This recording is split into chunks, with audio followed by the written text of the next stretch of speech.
Ya. Bien, vamos a empezar con eh, regulación del ciclo cardíaco, ¿ya? Pero para ello, como les dije, vamos a ver un poquito sobre el sistema de conducción del corazón. Recordemos una cosa antes de ello.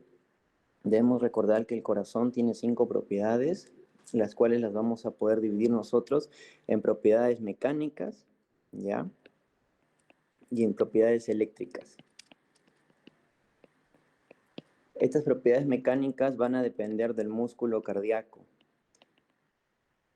Y las propiedades eléctricas van a depender tanto del músculo cardíaco, o sea, del miocito cardíaco y de los miocitos especializados del corazón, que forman parte de las fibras de conducción, ¿ya? El músculo especializado, ya que muchos piensan que este tejido son neuronas, pero no se trata de neuronas, son miocitos especializados encargados de dar el automatismo al corazón, ¿ya? El músculo especializado. Entonces tenemos dos propiedades que dependen simplemente del músculo cardíaco y son la contractilidad o el inotropismo, también lo van a encontrar así. Y la otra propiedad es la que muchos olvidan, pero también debemos recordar que el corazón no solamente se contrae, sino que también se relaja, y ese es el lusitropismo, ¿ya? Y dentro de las propiedades eléctricas tenemos tres, que van a depender, como les dije, tanto del miocito cardíaco como el miocito especializado que forma parte del sistema de conducción. Entonces, la primera propiedad es la excitabilidad, también conocida como el batmotropismo.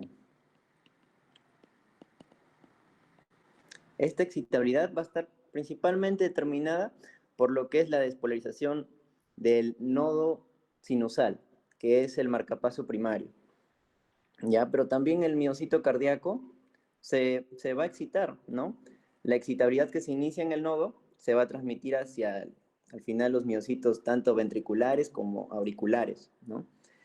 Y ahora tenemos la siguiente, que es la conductibilidad. Ese primer impulso que se generó en el nodo se va a conducir por todo el sistema de conducción y finalmente a los miocitos cardíacos.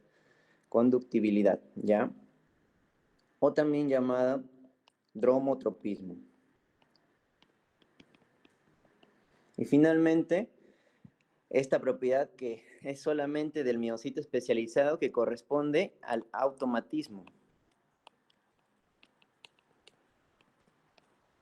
O también llamado cronotropismo. Entonces ahí están las 5 propiedades del corazón que nunca deben olvidarse y que les van a preguntar. Y el día de hoy vamos a ver esta. Vamos a iniciar con esta, que está determinado, como les digo, por las...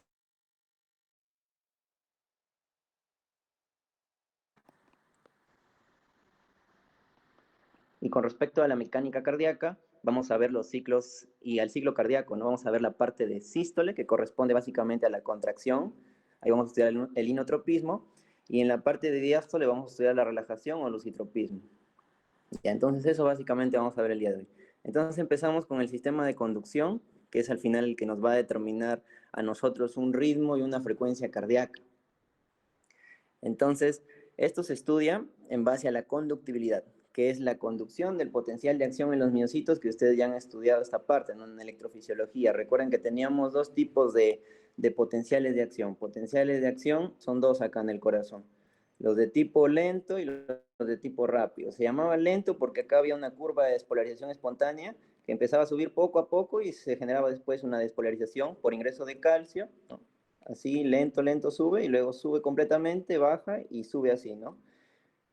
Que se generaba en las células de marcapaso. Y teníamos un potencial de acción rápido que se generaba por ingreso rápido de sodio, ¿no? Esto se daba en los miocitos cardíacos, incluso en las células de Purkinje también, ¿no? Teníamos una fase, esta es la fase 4, 0, 1, 2, que ya lo han estudiado, ¿no? Y esta es la fase 3, ¿no? La fase 2, fase de meseta por ingreso de calcio por los canales lentos de calcio.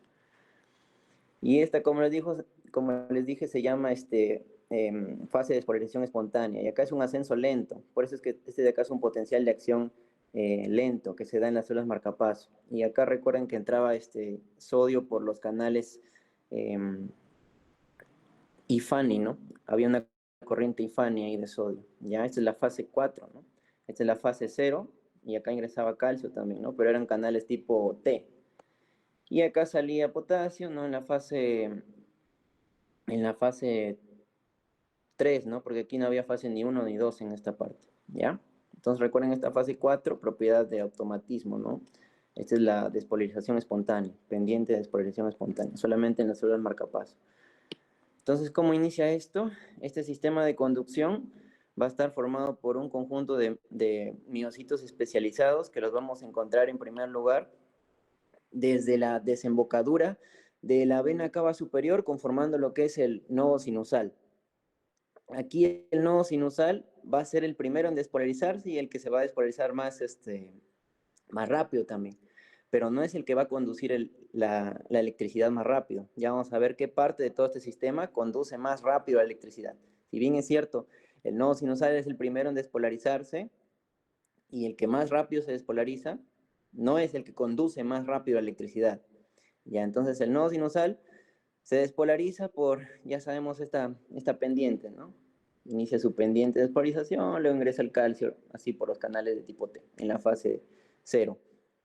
Entonces despolariza el nodo sinusal y va a pasar la electricidad por 3 haces, ¿ya? Un haz anterior, un haz medio y un haz posterior, ¿no? De Bachmann, Weichenbach y Torel, que después vamos a hacer la retroalimentación.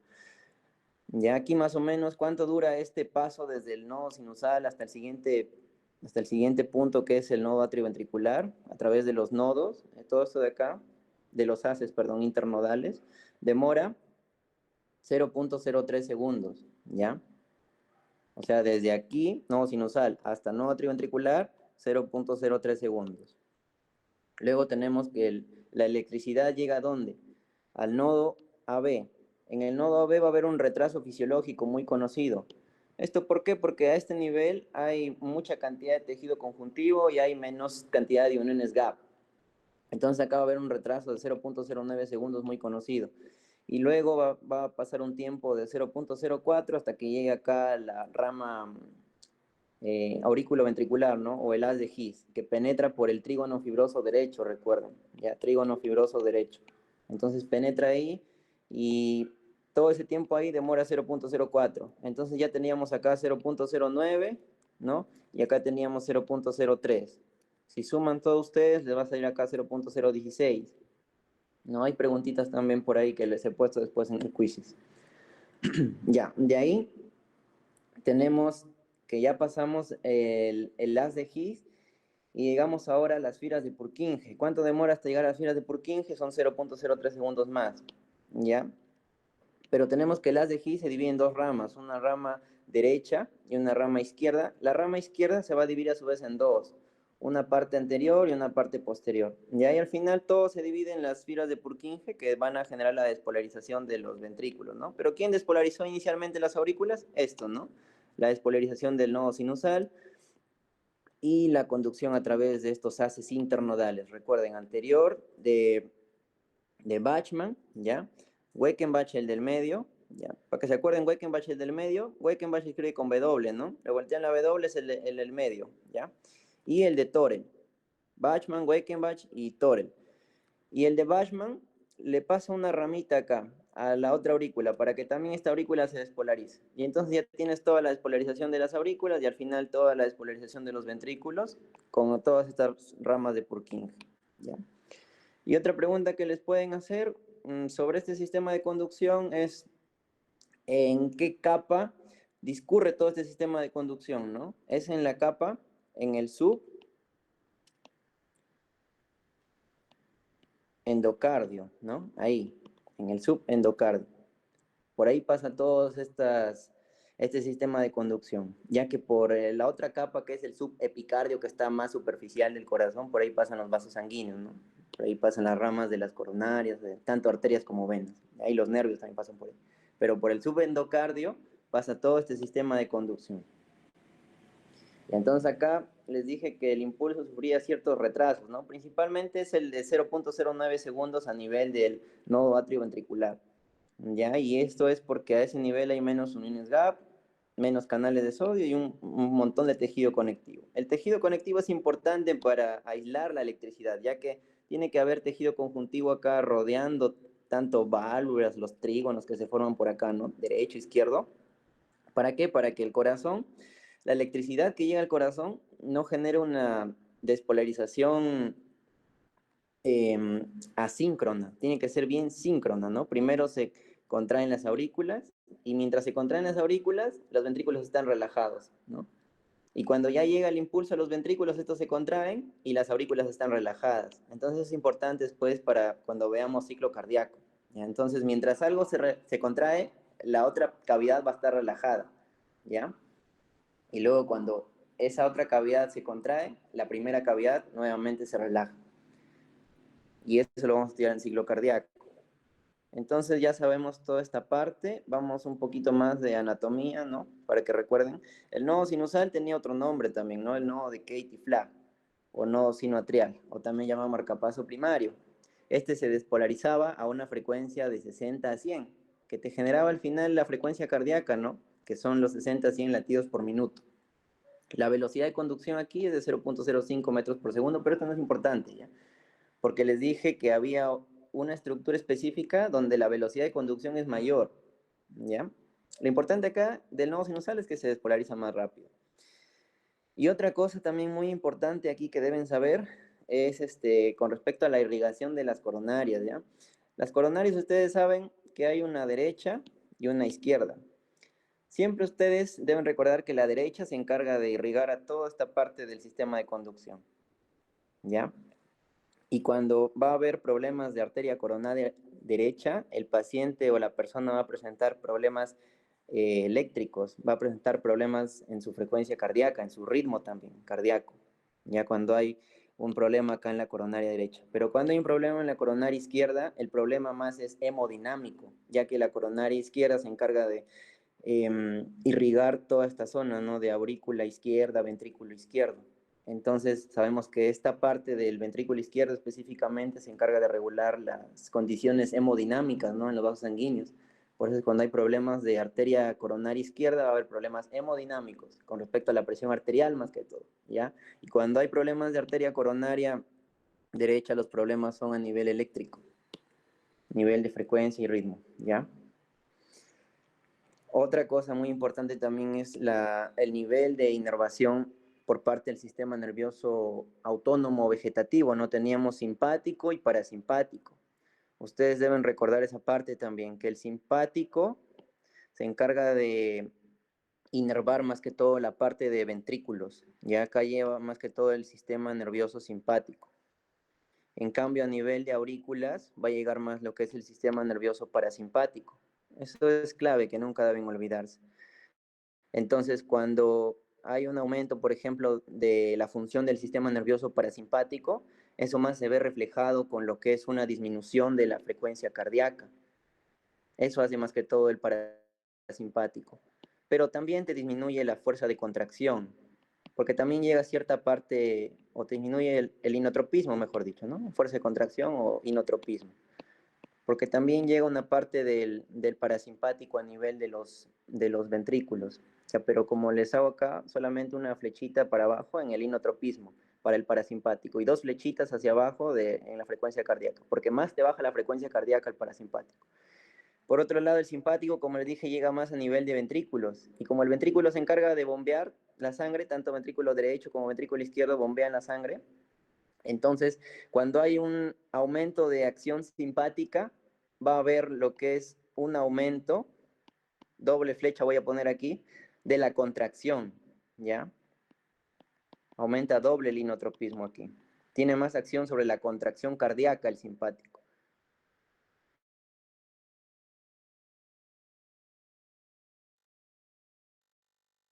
Frecuencia cardíaca, pero más que todo es a nivel de contracción. Y los receptores son los M2.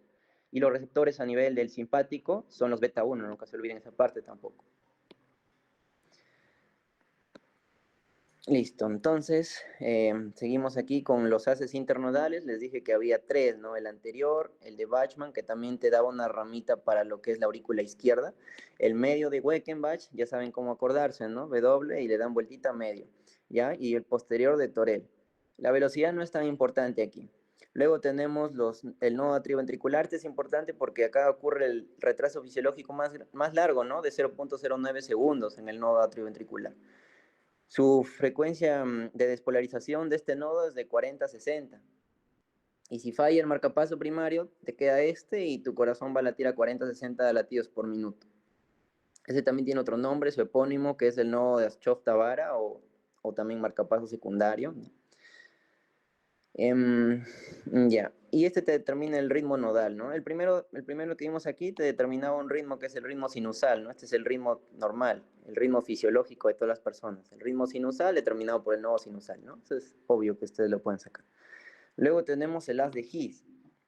El haz de His, como les dije, penetraba por el trígono fibroso derecho. Ya, y luego va a dar dos ramitas, ¿no? El haz de His.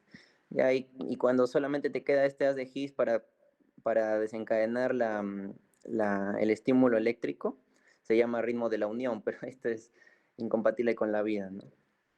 Ya luego tenemos las ramas de las de His. Teníamos una rama derecha y una izquierda. La rama derecha, recuerden, pregunta de anatomía, que discurría por la bandeleta moderadora, ¿no? O la trabécula septomarginal también se llama, ¿no? Y se encargaba de desencadenar lo que es la contracción del ventrículo derecho. Ya, y toda esta parte ya a nivel de ventrículos ya queda prácticamente inervado por el simpático, ya se regula por el simpático, como les dije, los ventrículos. Aurículas más que todo con parasimpático, no les vayan a preguntar.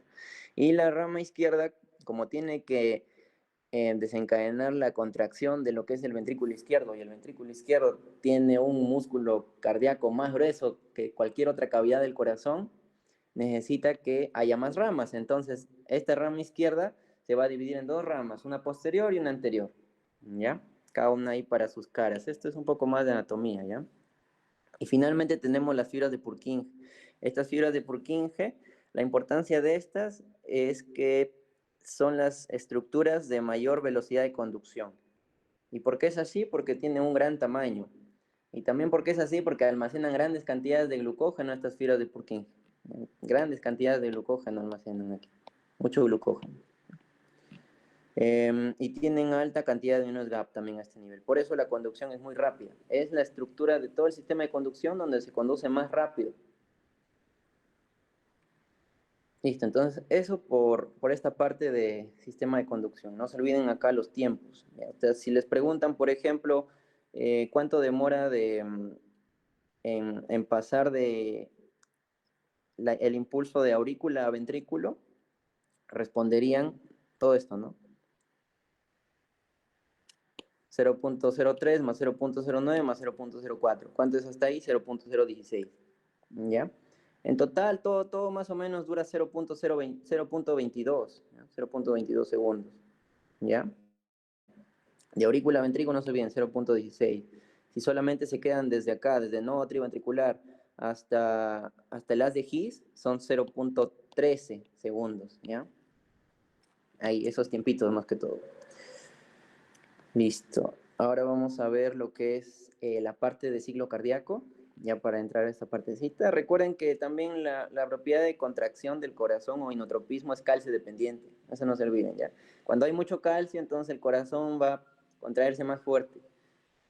Y la relajación, por el otro lado, o lucitropismo es ATP dependiente. Ya esta parte ya no me corresponde enseñarles el día de hoy. Vamos a pasar acá a lo que es el ciclo cardíaco. Ya, entonces el ciclo cardíaco es bien facilito, ya. Aquí el día de hoy van a recordar bastante. Entonces el ciclo cardíaco estudia lo que es los periodos de relajación, de los ventrículos, ¿ya? Y los periodos de contracción del ventrículo. O sea, el ciclo cardíaco, te hablan así ciclo cardíaco, pero debería llamarse ciclo ventricular, ¿ya? Porque te explica el periodo de relajación y contracción de los ventrículos. Y específicamente de un ventrículo solamente. Así que es recontra fácil. Solamente te explica el periodo periodo de contracción y relajación del ventrículo izquierdo. También puedes realizar ciclo cardíaco, estudiar el ciclo cardíaco del ventrículo derecho, pero eso no es tan preguntado. ¿Ya? Entonces, en resumen del ciclo cardíaco es que se va a estudiar los periodos de relajación y contracción del ventrículo izquierdo. Y la relajación recibe el nombre de diástole y la contracción del ventrículo izquierdo recibe el nombre de sístole. Y en cada fase de diástole y sístole hay subfases importantes, ¿ya? La diástole tiene que ver más que todo que el ventrículo izquierdo se va a llenar y la sístole va a tener que ver con que el ventrículo izquierdo va a expulsar la sangre hacia todos los tejidos, ¿ya? Y ese movimiento de sangre, ustedes deben recordar que siempre cualquier cosa en el cuerpo para disminuir el uso de la energía se va a mover de un lugar o de una zona, de una cavidad de más alta presión hacia un lugar donde haya menor presión. Eso hace el cuerpo para facilitar, reducir el consumo de energía, ¿ya? Para facilitar toda la función. Entonces, como dice aquí, recordar que el flujo de llenado y de eyección de la sangre se realiza siguiendo un gradiente de presión, de mayor a menor presión siempre.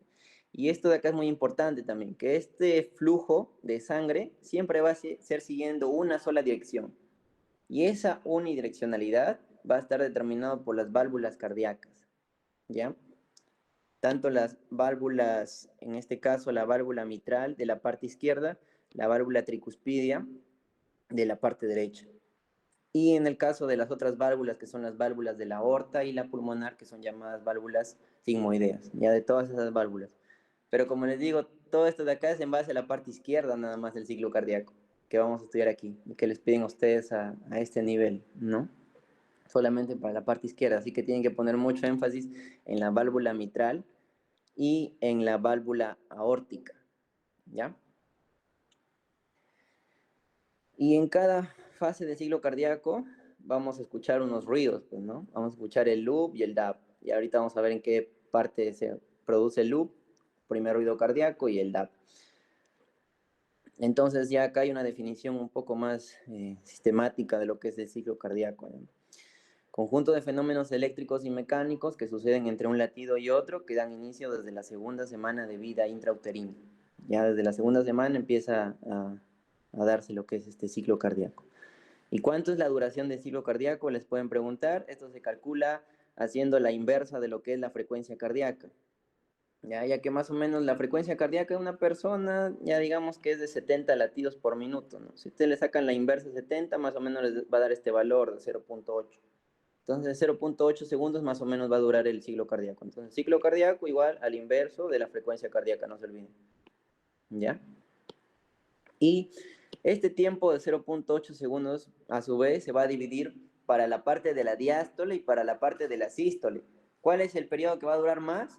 La diástole, ya la relajación o el llenado de los ventrículos. En este caso, el ventrículo izquierdo, como les digo. Eso va a durar más. ¿Ya? Va a durar 0.5 segundos o va a durar lo que es las 2/3 partes de todo el ciclo cardíaco. Y eso es muy importante porque ustedes seguro ya les han hecho la clase de presión arterial.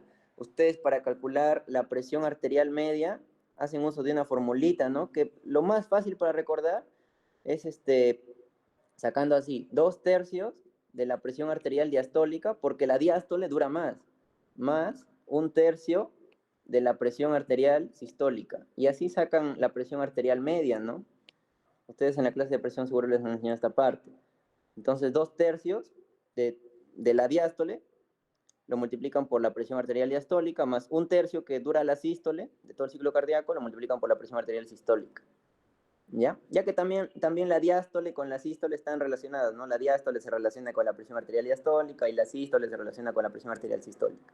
¿Ya? Entonces, eso de ahí, esos 2/3 y 1/3, con respecto al tiempo, pues, como la diástole dura más, entonces ustedes tienen que poner 2/3 por la presión arterial diastólica. Dura 2/3 de todo el ciclo cardíaco la diástole. Por eso sale esa presión. Y la presión arterial media, recuerden que es la presión de perfusión de los tejidos, ¿no? Así se define la presión arterial media, la presión a la cual los tejidos van a nutrir. Y siempre tiene que ser mayor a 60 milímetros de mercurio. ¿Ya? Esta medida de milímetros de mercurio es para todo lo que es presión de líquidos, ¿no? Porque de ahí van a estudiar ustedes en respiratorio lo que es las presiones de los gases, ¿no? Se lo estudian en centímetros de agua, así, centímetros de agua. Pero en líquidos, como la sangre, se estudia con milímetros de mercurio. Y ahí la presión arterial media tiene que ser mayor a 60 milímetros de mercurio para que los tejidos se puedan perfundir. ¿Ya? Entonces, pregunta de examen, ¿ya qué es la presión arterial media? La presión de perfunción de los tejidos.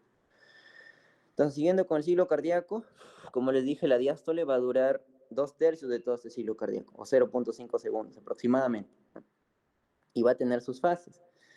Acá podemos ver en la imagen, como es un ciclo, podemos empezar de cualquier lado, ¿ya? De cualquier momento que el corazón esté tomando la sangre o expulsando la sangre, ¿no? En este caso el ventrículo, ¿no? Fíjense en el ventrículo siempre. ¿Cómo está el ventrículo? El ventrículo les va a dar la respuesta. Entonces, Para, para empezar, vamos con esto que es la teoría, ¿ya? Y de ahí vamos a interpretar este gráfico de volumen-presión del ventrículo izquierdo, ¿ya? Cuando ustedes ya sepan más o menos cómo funciona esto se puede deducir al final. Van a poder interpretar este gráfico, ¿ya? Hoy día van a aprender a interpretar este gráfico. Entonces, ¿qué pasa al inicio? ¿Ya? Primero, hay un llenado ventricular. Como les dije, siempre fíjense en el ventrículo, específicamente en el ventrículo izquierdo. En la fase de diástole, la primera parte es el llenado del ventrículo. Entonces el ventrículo izquierdo va a estar relajado y se va a empezar a llenar, va a ser un llenado pasivo. Entonces para que esto ocurra, ¿cómo tienen que estar las válvulas, en este caso la mitral? O en general las válvulas auriculoventriculares, ¿no? Porque les dije que esto evalúa los dos ventrículos. Pero fíjense más que todo en la mitral, ¿ya? Del lado izquierdo. Entonces, si el ventrículo se está llenando, la válvula atrioventricular izquierda, en este caso la mitral, debe estar abierta. Por eso le he puesto acá así, ¿ya? Tienen que estar abiertita. ¿Cómo va a estar la válvula aórtica y la pulmonar? Tienen que estar cerradas, ¿no? Porque todavía la sangre no va a salir. Está llenándose recién el ventrículo.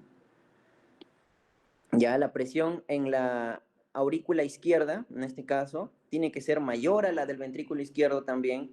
¿Por qué tiene que ser mayor? Acá están los valores, pero no es necesario que se lo aprendan. Ustedes solamente tienen que saber que en este momento de llenado, la aurícula tiene más presión que el ventrículo para que la sangre pase de la aurícula al ventrículo. Porque les he dicho que el flujo siempre es de mayor a menor presión. Ya, entonces, para que esto ocurra, la presión en la aurícula tiene que ser mayor. Luego, el volumen, con respecto a los volúmenes. Ya, aquí, el ventrículo izquierdo siempre va a empezar, no va a empezar desde cero. Eso es otra cosa que quiero que sepan. O sea, el corazón, antes de que se esté llenando el ventrículo izquierdo ya previamente ha expulsado cierta cantidad de sangre, pero no expulsó toda la sangre que le ha llegado. Siempre queda un poquito. Y ese poquito, bueno, acá le he puesto como 40, pero normalmente no es 40, ¿ya? Es 50 mililitros lo que queda en el ventrículo después de que el ventrículo izquierdo ha expulsado la sangre. Y eso se llama volumen telesistólico. Entonces el ventrículo en el llenado no empieza desde cero, empieza desde cierto volumen, que más o menos es esto, ¿no? 50 mililitros. O 40 mililitros, como dice acá también puede ser. ¿Ya? Y esto es conocido como el volumen telesistólico, al final de toda la eyección de la sangre. Entonces el ventrículo no empieza desde cero, acuérdense. Pero va a ir llenándose poco a poco. Y, por ejemplo, digamos que se llena hasta 100 mililitros, ¿ya? Y más o menos eso es el 80% de toda la capacidad del ventrículo izquierdo, ¿ya? Pero todavía no está lleno por completo y tiene que seguir llenándose, ¿ya? Entonces, todavía queda cierto volumen en la aurícula, ¿no? Y acá ponemos acá en el texto que quedan 20 mililitros en la aurícula. 20% de toda la capacidad del ventrículo izquierdo todavía está en la aurícula izquierda, esperando ahí. ¿Ya? Y también ocurre acá un llenado lento o diástasis también, ¿ya? Pero luego del llenado pasamos a la siguiente parte que es la sístole auricular. Recuerden que les dije que en la aurícula todavía quedaba cierta cantidad, ¿ya? Quedaba el 20%, como dice aquí, ¿no? Quedaba aquí el 20%. Entonces la aurícula hace un esfuercito, se contrae, ¿no? Se contrae para expulsar esa sangre que todavía tiene, ¿ya? Entonces Igual seguimos aquí con las válvulas mitrales, en este caso abierta, la válvula mitral, o válvulas auriculoventriculares abiertas, la pulmonar y la aórtica siguen cerradas, ¿no? Todavía tiene que... ¿Se entrecorta? ¿Desde qué parte se está entrecortando? ¿No? Ah, ya, entonces seguimos, ¿ya? Ahí traten de ver su internet, chicos, ¿ya? Pero igual está bien, avisen cualquier cosa si se entrecorta, ¿ya? Entonces estábamos en que la aurícula todavía tiene cierta cantidad de sangre, ¿no? El ventrículo le falta llenarse todavía por completo. Todavía está en 100 mililitros más o menos el ventrículo. Y la aurícula todavía tiene sus 20 mililitros adicionales. Ya, entonces, la válvula mitral, la que separa aurícula y ventrículo izquierdo, tiene que seguir abierta. La aórtica y la pulmonar deben seguir cerradas porque la sangre todavía no debe salir hacia la aorta, pues, ¿ya? Fíjense en la parte izquierda. ¿Cómo deben estar las presiones? Ahora prácticamente deben estar casi igualadas, ¿ya? Casi iguales ya tienen que estar las presiones de las dos cavidades, de aurícula y ventrículo. Casi iguales. Pero debido a esta sístole, debido a que la aurícula se empieza a contraer para expulsar ese poquito de sangre que le queda, aumenta nuevamente su presión y la pasa nuevamente a 10 milímetros de mercurio. Y entonces nuevamente se genera que en la aurícula hay mayor presión que en el ventrículo, ¿sí? Entonces la aurícula se contrae y expulsa ese 20% que todavía tenía hacia la cavidad izquierda, al ventrículo izquierdo, y completa su capacidad total del ventrículo izquierdo. ¿Y cuánto es ese volumen total?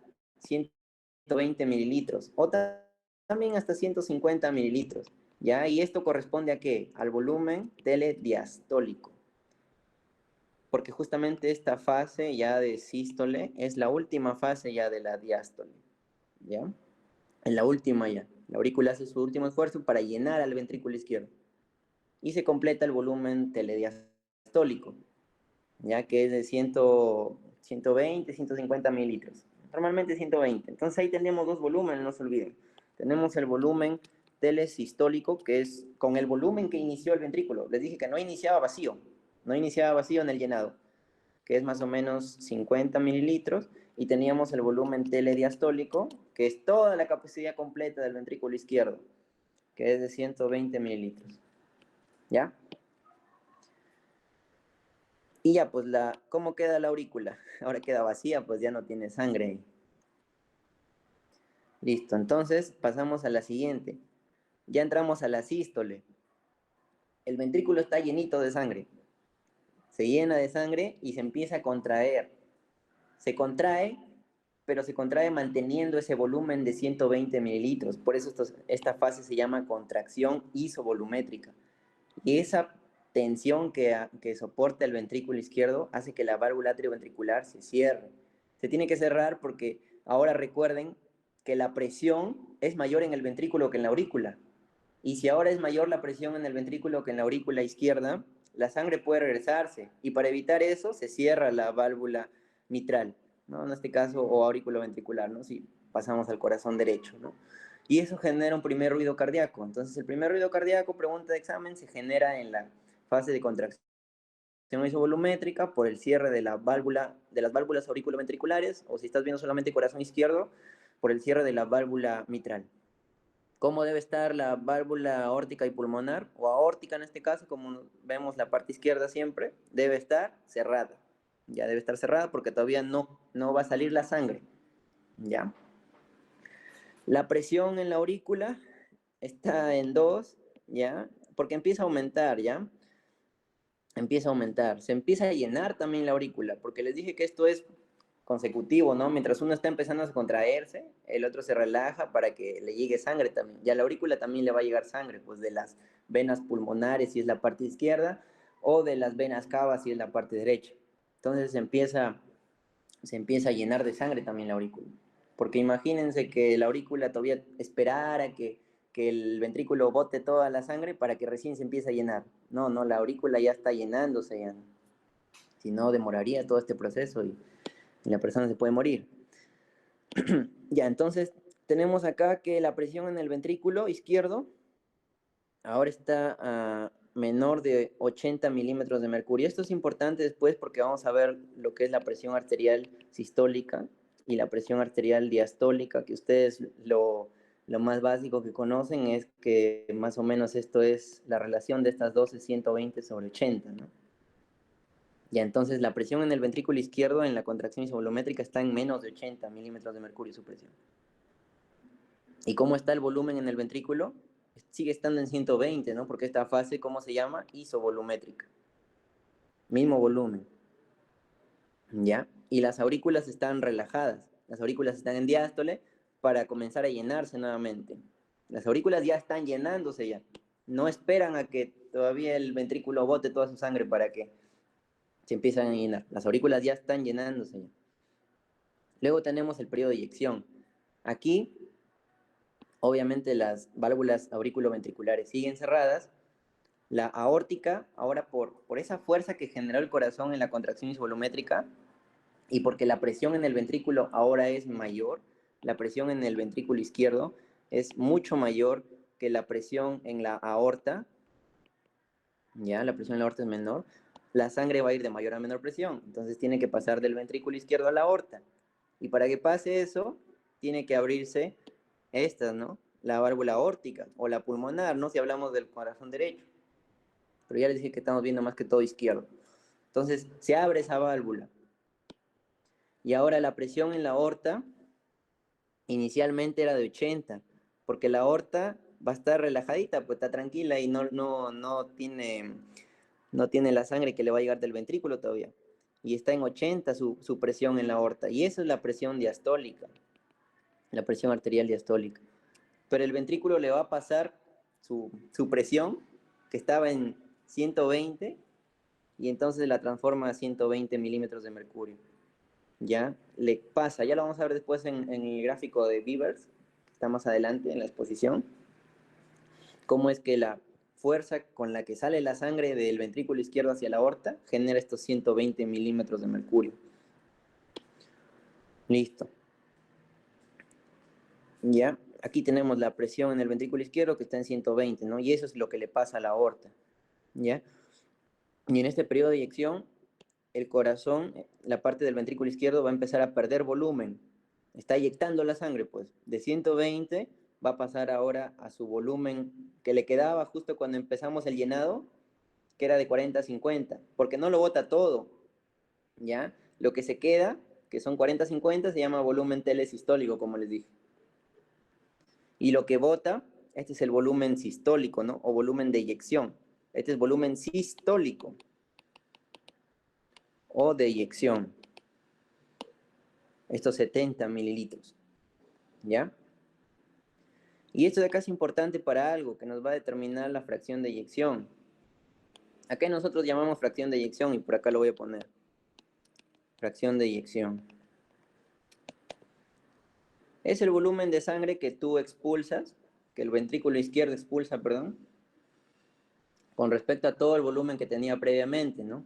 ¿Cuánto es el volumen que tenía previamente? ¿Cómo se llama eso? Volumen telestólico, ¿no? Todo ese volumen lo tuvo antes de expulsar su sangre. ¿Y cuánto es lo que va a botar? Es el volumen sistólico, ¿no? ¿Ya? O también el volumen sistólico. Ustedes esta parte lo pueden reemplazar así, ¿no? El volumen sistólico lo pueden reemplazar así. Esto se mantiene, siempre esto de acá se mantiene. Volumen telediastólico, que son los 120 mililitros o 150 mililitros. Y el volumen sistólico lo pueden hacer así, ¿no? Volumen telediastólico menos ¿qué? Menos lo que se queda, ¿no? Volumen telesistólico. Lo mismo, ¿no? ¿Ya? Esto lo reemplazan por esto también. Telediastólico menos lo que se queda es lo que se fue, ¿no? Que es el volumen sistólico o volumen de eyección. Así pueden reemplazar también, si les dan por ahí esa, para practicar eso. ¿Y cuánto es lo normal de esta fracción de eyección? Que sea mayor de 55%. ¿Ya? Esos son los valores normales. Cuando hay una disminución, por ejemplo, de la fracción de eyección, eso pasa en las insuficiencias cardíacas. ¿Listo? Luego tenemos la etapa de relajación isovolumétrica. La etapa de relajación isovolumétrica que corresponde también a la diástole, ¿ya? Esto es parte de la diástole.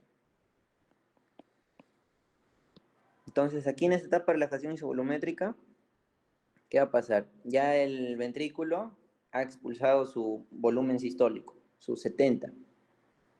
Ya sus 70 mililitros ha expulsado.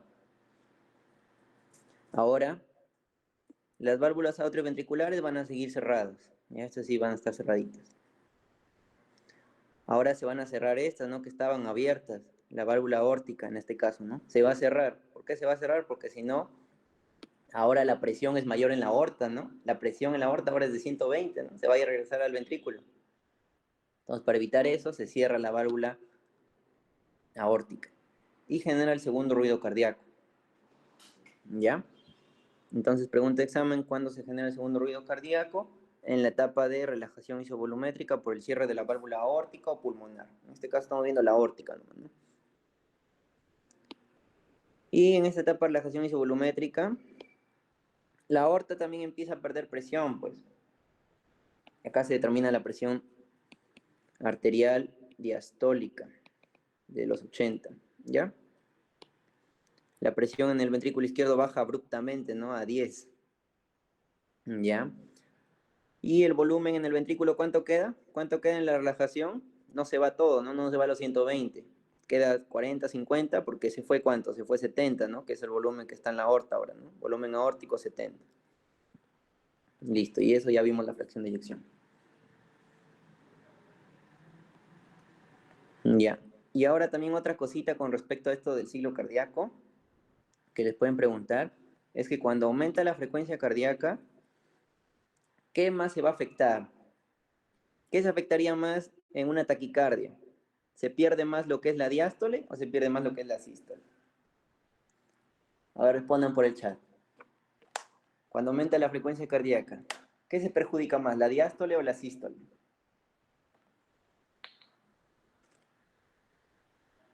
Uh-huh. Muy bien, Marcos, muy bien, Juan David, muy bien, Karim. Se perjudica más la diástole cuando aumenta la frecuencia cardíaca. ¿Por qué pasa esto? Porque imagínense dos personas, ¿ya? Siempre les hago este ejemplo también. Imagínense dos personas. Uno tiene 100 soles y otro tiene 10 soles. Y viene un ladrón y les roba la mitad de su dinero a cada uno. Entonces la persona que tenía 100 soles ahora tiene 50 soles. Y la persona que tenía 10 soles ahora tiene 5 soles. ¿Quién perdió más? Perdió más el que tenía 100 soles, ¿no? Perdió 50 soles porque perdió la mitad de su dinero. En cambio, el otro que tenía 10 soles perdió la mitad, no perdió 5 soles nomás. Igual pasa acá, como la diástole dura más, cuando aumenta la frecuencia cardíaca, o sea, se reduce el tiempo para que se dé todo este ciclo cardíaco, no, le están robando tiempo al ciclo. ¿Ya? La diástole, mírenlo como la persona que tenía 100 soles, y la sístole, véanlo como la persona que tenía 10 soles nada más. Entonces, ¿quién va a perder más cuando se reduce el tiempo para que se dé todo? El que tiene más, ¿no? O sea, la diástole. ¿Ya? Así de esa manera. Ahora vamos a analizar este gráfico, pues. Ya esta figurita de acá es también interactiva, ¿ya? Ahí se ve cómo se abren y se cierran las válvulas, ¿ya? Pero este gráfico es el que ustedes les van a preguntar después. Entonces tenemos aquí el gráfico de, como les dije, el versus, ¿no? Entre el volumen del ventrículo izquierdo con la presión. Todo esto es la presión del ventrículo izquierdo, volumen. Es un versus de presión-volumen del ciclo cardíaco. Y con esto también vamos a interpretar lo que hemos hecho hace un momento. Entonces empezamos con la fase de llenado, pues. En la fase de llenado empezábamos con ¿qué? Con las válvulas, en este caso la mitral, ¿cómo estaba en la fase de llenado? Abierta, ¿no? Ahí está abiertita, fondo blanco abierto. Y el volumen, empezábamos con un volumen en el ventrículo, ¿de cuánto les dije? 50, ¿no? Que es el volumen telesistólico. Entonces empieza la fase de llenado, se empieza a llenar, se empieza a llenar, se llena, se llena, se llena. La presión no aumenta mucho, ¿no? Se llena, hasta cierto punto se llena, pero de ahí la presión en la aurícula y el ventrículo izquierdo se igualan, ¿no? Les dije. ¿Y cómo hace la aurícula para subir su presión y expulsar la sangre que todavía le quedaba? Se produce esta muesca, ¿no? Que corresponde a la sístole auricular. Entonces acá, vemos acá el llenado, acá que está casi uniforme, y pum, de la nada sube, ¿no? Esto de acá es la sístole auricular. Y se completa el volumen telediastólico. ¿De cuánto es esto? De 120, 150 mililitros, ¿no? Completamos ahí. Completamos el volumen telediastólico. Entonces el corazón, cuando tiene su volumen lleno, se empieza a contraer, pero se contrae a un mismo volumen, ¿no? Miren acá cómo la gráfica sube la presión, pues, ¿no? En la contracción aumenta la presión y el volumen se mantiene, ¿no? Contracción isovolumétrica se llama eso. ¿Y qué pasa con la válvula? Se cierra, fondo negro. Entonces aumentamos el volumen, perdón, aumentamos la presión, el volumen se mantiene, ¿no? El volumen es iso, por eso es isovolumétrica. Aumentamos la presión y se da lo que es la fase de contracción isovolumétrica. Se cierra la válvula mitral. Pero esa contracción isovolumétrica hace que la válvula aórtica se empiece a abrir, ¿no? ¿Por qué se abre? Para que la sangre pase ahora del ventrículo a la aorta, ¿ya? Y se abre la válvula para que pueda pasar la sangre y se da el periodo de eyección. Entonces acá, como vemos, la presión sigue aumentando, pero va a llegar a un punto en el que ya baja, ¿no? ¿Hasta cuánto llega lo máximo? 120, ¿no? 120 milímetros de mercurio. Y eso es lo que se le transmite también a la aorta y determina la presión arterial sistólica. Y luego empieza a bajar nuevamente, ¿no? Empieza a bajar y ahora la presión en la aorta es mayor, ¿no? Y por lo tanto la válvula aórtica tiene que cerrarse, si no la sangre se va a regresar al ventrículo. Y entonces se cierra acá la válvula aórtica. ¿Y en qué fase se da eso? En esta, ¿no? Que nuevamente vemos acá que el volumen se mantiene y la presión va bajando. ¿Por qué baja la presión? Porque está el ventrículo ahora en su periodo de relajación isovolumétrica. Entonces, les preguntan, ¿en qué fase ocurre el primer ruido cardíaco? En la fase de contracción isovolumétrica por el cierre de la válvula auriculoventricular o válvula mitral en este caso, ¿no? Si analizamos corazón izquierdo. Y ahí eso genera el primer ruido cardíaco que se llama loop. Luego tenemos el siguiente ruido cardíaco que se genera por el cierre de la válvula aórtica, ¿no? Ese se llama DAP. ¿Y ocurre en cuándo? Acá, en la relajación isovolumétrica. Y todo lo que les queda acá de sombreado de fondo, que es en las gráficas de física, seguro ustedes se acuerdan, ¿no? El área bajo la gráfica. ¿Cómo se llama eso? Trabajo, ¿no? Trabajo. Pero ese trabajo acá recibe el nombre de ¿qué? Volumen sistólico, ¿no? ¿Cuánto es ese volumen sistólico más o menos? 70 les dije, ¿no? Porque no se expulsa todo al final. Se queda esto, ¿no? Se queda los 50. Ahí. Se queda en 50, que corresponde al volumen telesistólico. ¿Ya? Ya. Vamos a pasar ahora al diagrama de Beavers. Ya. A ver, un ratito, ¿ya? Déjenme tomar agüita. ¿Sí entendieron hasta ahí?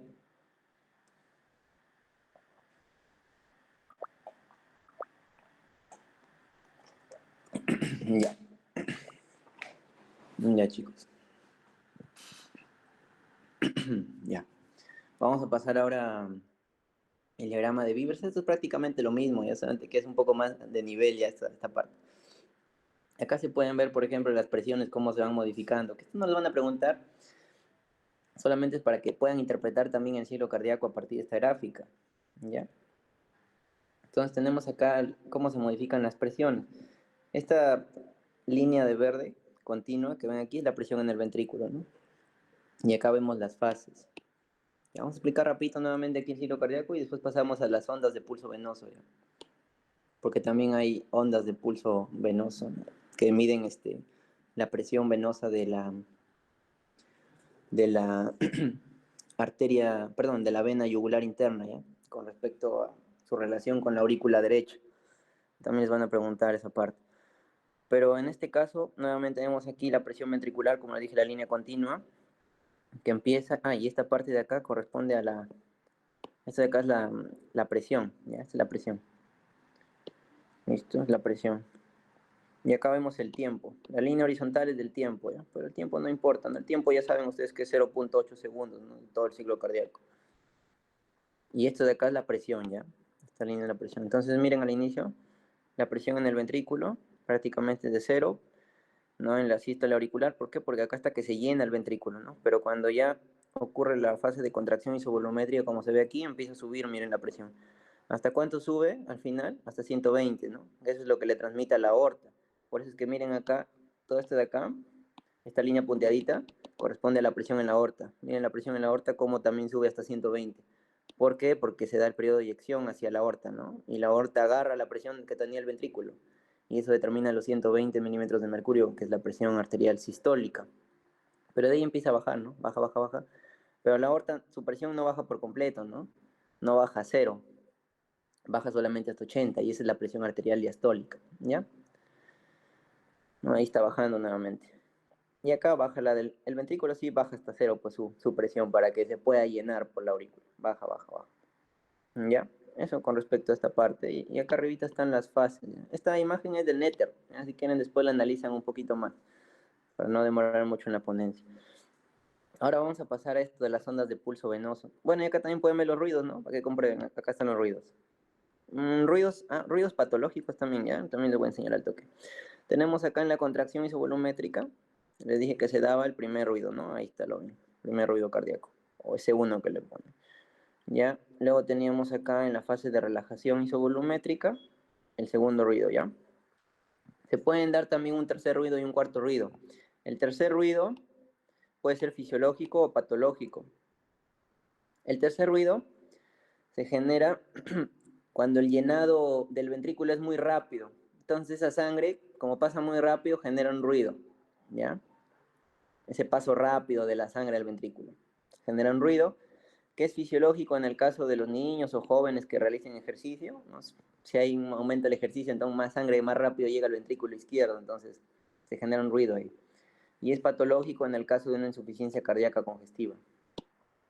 El cuarto ruido siempre es patológico, y ahí el cuarto ruido se genera en la sístole auricular, ¿ya? Mientras el tercero se generaba en el llenado ventricular rápido, el cuarto ruido se genera en la sístole auricular porque a veces las personas con insuficiencia cardíaca desarrollan hipertrofia ventricular izquierda. Y esa hipertrofia ventricular izquierda hace que el ventrículo izquierdo se tense más, ya no sea tan elástico, ya no permita tanto llenado de sangre.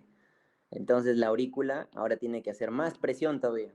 Su sístole tiene que ser más fuerte, su sístole auricular. Y como es más fuerte, genera un cuarto ruido, ya que ese sí es patológico siempre, ¿ya? Pero el tercero puede ser patológico, puede ser fisiológico.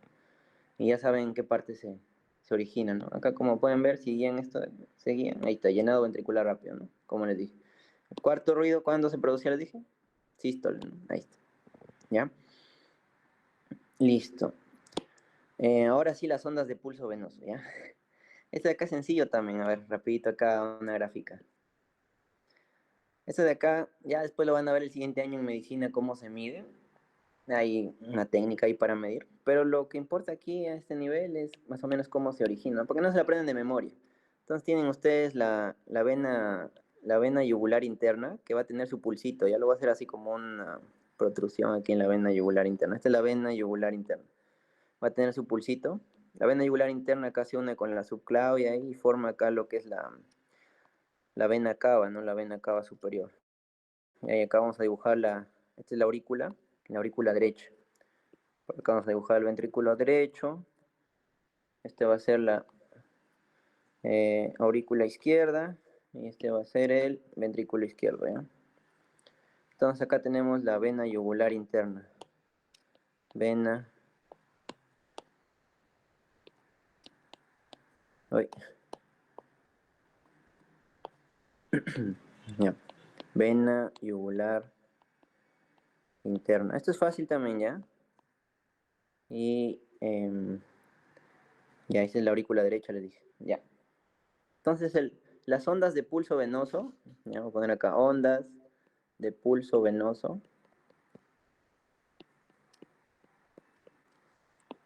estudian el flujo de sangre que genera una ondita aquí en la yugular interna, ¿ya? Se estudia en esta yugular interna estas ondas de pulso venoso, ¿por qué? Porque la vena yugular interna no tiene válvulas y aparte su recorrido es más rectilíneo hacia la vena cava superior. No pueden estudiar otra vena yugular para las ondas de pulso porque, por ejemplo, la vena yugular externa es un poco más diagonal. Su recorrido no es tan rectilíneo hacia la aurícula derecha. Y aparte tiene válvulas. En cambio, la yugular interna no tiene válvulas. Por eso son las razones que se estudian acá en la vena yugular interna, las ondas de pulso venoso. Y son así. Tenemos una onda de pulso A, una onda de pulso C, un seno acá X, una onda V, un seno Y. ¿ya? Esta es la A, esta es la C, esta es la X, la V y la Y. Cuando va a subir acá, ustedes van a ver esta parte, ¿no? Estos de acá se llaman ondas, ¿ya? Estas sí son ondas propiamente, las curvitas hacia arriba, ¿ya? Son ondas, la V. Y estos de acá, la X y la Y, estos se llaman senos, ¿ya? Porque son así depresiones, ¿no? ¿Ya? Por eso se llaman senos. Senos. Estos de acá sí son ondas. Pero igual se estudia toda esta parte. Ya, entonces, la onda A, por ejemplo, ¿cuándo ocurre la onda A? Esta onda A va a coincidir cuando la aurícula derecha, cuando esta aurícula derecha realice su sístole auricular. Como aumenta su presión aquí la aurícula derecha en la sístole auricular, la sangre aquí como que hace un pequeño reflujo aquí que genera una onda aquí en la vena yugular interna. Por eso es ascendente. ¿Ya? Genera acá y se expande acá las paredes de la vena yugular y generan una onda ascendente, que es la onda que se relaciona con la sístole auricular. ¿Ya? Y eso es otra cosa. Todas estas ondas de pulso venoso lo van a relacionar con esta, con la aurícula derecha. ¿Cómo está la aurícula derecha? Eso evalúa las ondas de pulso, ¿ya? ¿Cómo está la aurícula derecha? Aurícula derecha, ¿ya? Entonces, en la etapa de sístole auricular se produce esta onda A. Y ahí está la mnemotecnia, ¿no? Sístole auricular o aurícula, onda A, ¿ya? Sístole auricular. Listo. La onda C se genera también una subidita, pero es cuando el ventrículo derecho se contrae, ¿ya? Se contrae y genera acá que la válvula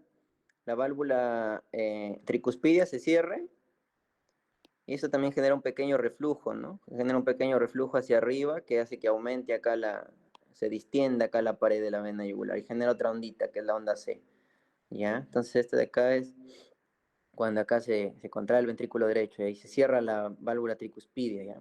Hay que ponerle acá cierre de válvula tricuspidia. Entonces la sangre nuevamente de la parte venosa sube hacia la vena yugular interna y genera, que se distienda nuevamente y genera una onda pequeñita, ¿ya? Sencillito es esta parte. El seno X es cuando ahora la sangre ya no va a ir para arriba, ahora la sangre va para abajo. Entonces esta pared de la vena yugular interna ya no se va a distender, ahora se va a comprimir o se va a colapsar, ¿no? Y la sangre ahora va para acá abajo. Entonces va a disminuir ahora, ya no va a ser una onda, ahora va a ser un seno aquí, abajo. Entonces, la V, ¿cuándo pasa? Esto pasa cuando se está llenando, ¿ya? Para acordarnos de esto, cuando se está llenando en el llenado de la aurícula, ¿ya? Porque les dije que estas ondas evalúan lo que son aurículas, de cómo está la aurícula. Entonces, en el llenado auricular se genera la onda V, ¿ya? Ahí, ya en el llenado. Listo. Y la onda, perdón, el seno Y ya es cuando sale, ¿ya? Cuando sale la sangre de la aurícula. Esto ya es cuando se vacía la aurícula, ¿ya? Se vacía la aurícula derecha. Ya está. Entonces eso es lo que vemos aquí, que está acá en la teoría, ¿no? Onda A, les dije, contracción de la aurícula, ¿no? Que genera esa ondita. Onda C, inicio de la contracción del ventrículo, que hace que se proyecte la válvula atrioventricular a la aurícula, que también genera una pequeña onda, ¿ya? El seno X ya se colapsa ahí, pues, ¿no? Se baja, la aurícula se relaja, ¿no? Se relaja, ¿ya? Y y eso indica, pues, ¿no? Y las válvulas tricuspidias se proyectan hacia los ventrículos porque se empieza a llenar la aurícula, ¿ya? Y por eso se genera un seno también. La onda V es por la parte de que produce al final de la contracción del ventrículo, indica un flujo lento de sangre hacia las aurículas, ¿ya? Desde las venas.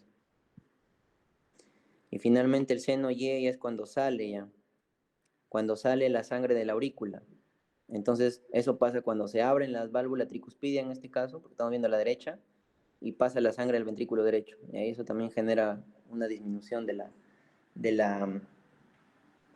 la onda, ¿no? Que es un seno, se conoce como seno ya esa parte. Ya eso más que todo en esa partecita. Ya para que se acuerden acá, vamos rápido acá